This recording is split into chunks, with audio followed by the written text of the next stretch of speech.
Let's talk about some initial contact secrets. Unfortunately, this is the point in the process that most people screw up. This is where they mess up when it comes to finding someone that they'd like to hire and then trying to contact them. So, in our process of hiring people, when you go and find someone's resume and you want to contact them to hire them, or to at least get them interested and start a dialogue with them, it's very, very critical what you say to them in that email when you first make contact.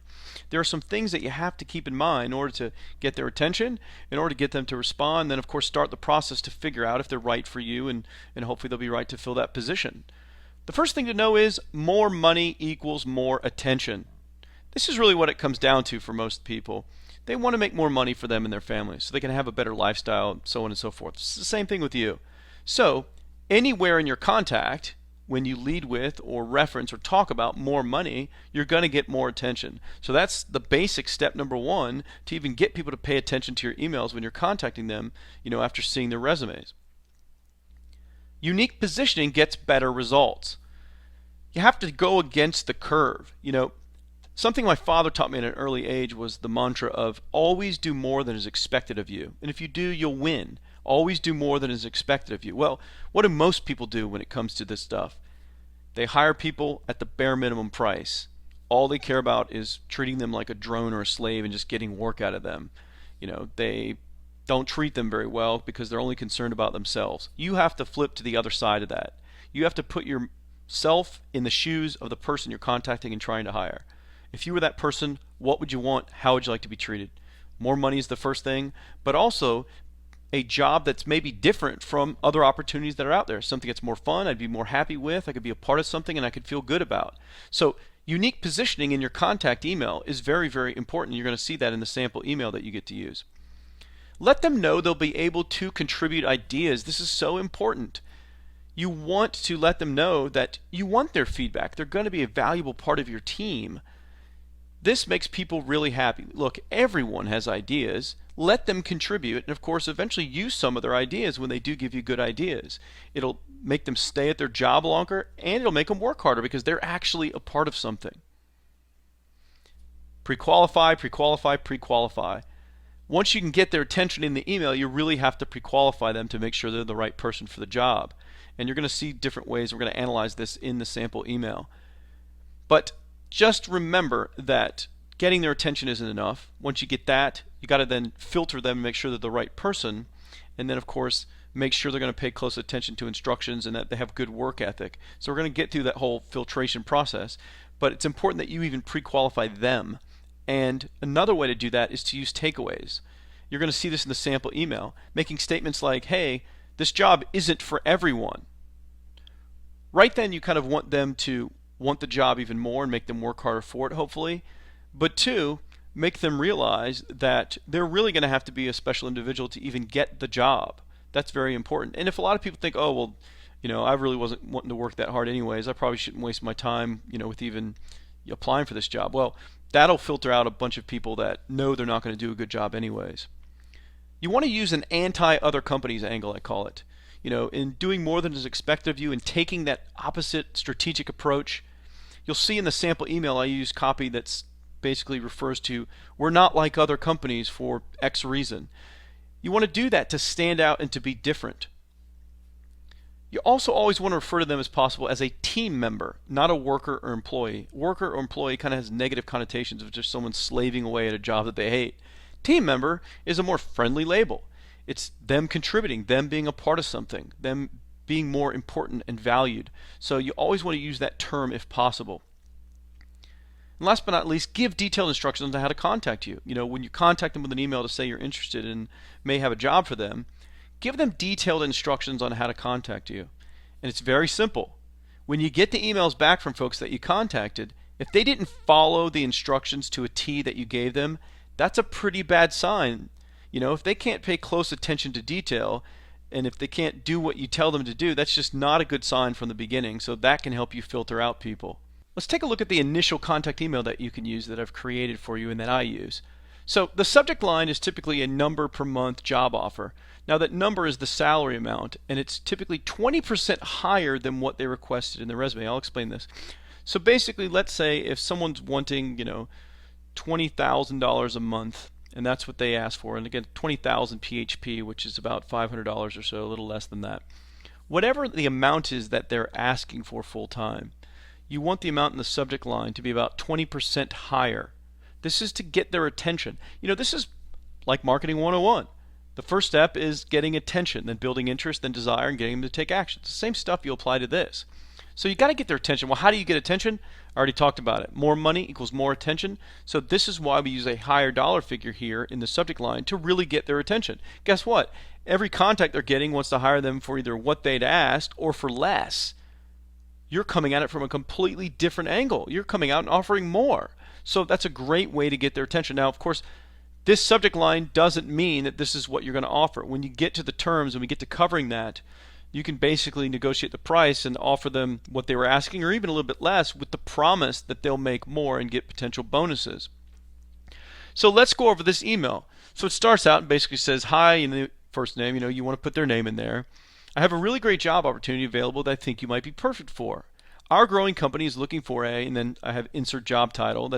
So it's graphic designer. You can just say, our growing company is looking for a graphic designer, but it's not just the usual graphic designer job.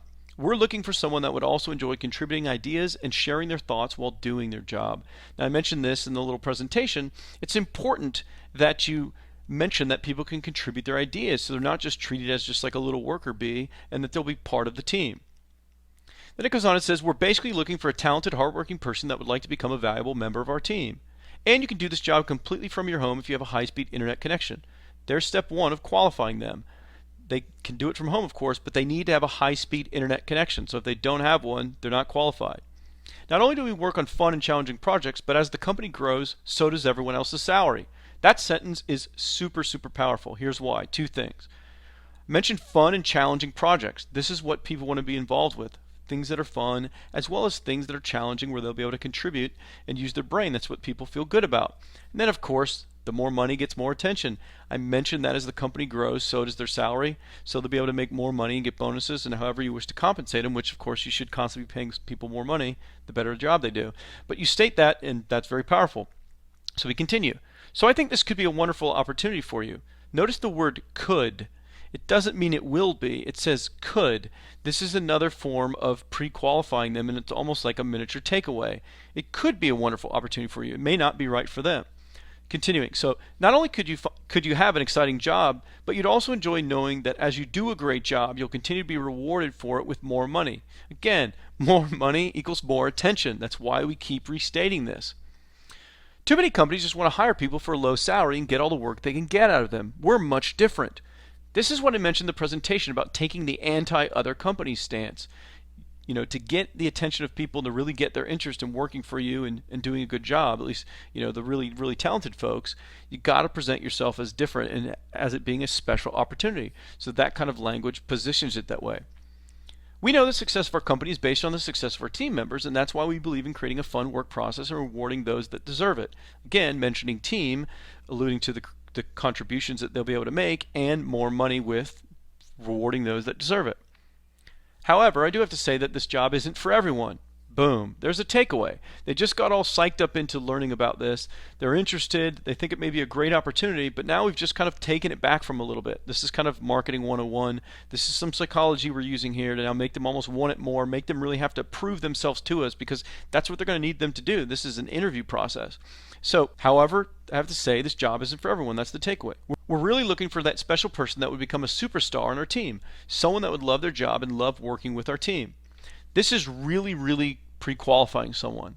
It's basically saying we're looking for a rock star, superstar employee, someone that kicks butt, they're awesome at their jobs, they're going to be great to work with. Right now, when someone reads that, if they know they don't have a good work ethic, or they don't like to work a lot, or they just don't really like to, really, really push it and perform well, you're weeding them out right here. These are high expectations in this email. So you're really starting to weed people out with this. Let's continue.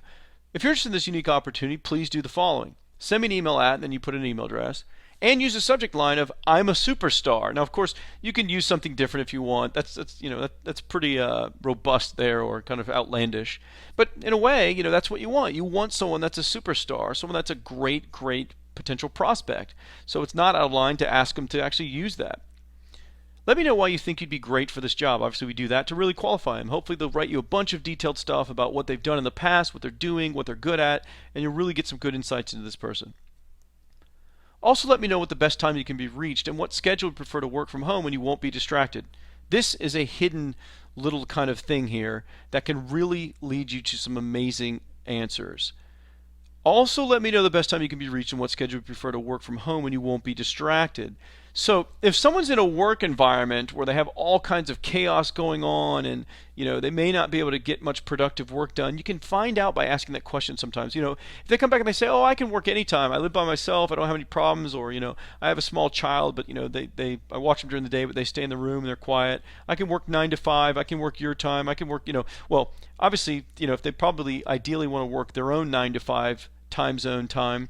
But you may find they say, "I actually prefer to work late if possible. I'm kind of a night owl." That could be good too, because you could get the graveyard shift in for like customer support or some other kind of position where you'd want people to be working on your local time. Let's say if you're in the U.S. or in a different time zone from when they are. So that's important too. Please also include links to as many examples of your work that you can. A lot of times people have more stuff in their portfolio, or their portfolio links weren't updated in their resume, or in anything they refer to, and so they have other work that they can show you elsewhere. If they can, you want to see that to be able to make a decision. And then finally, just say, "When I get your email, I'll reply immediately and send you more about the job and what we're looking for.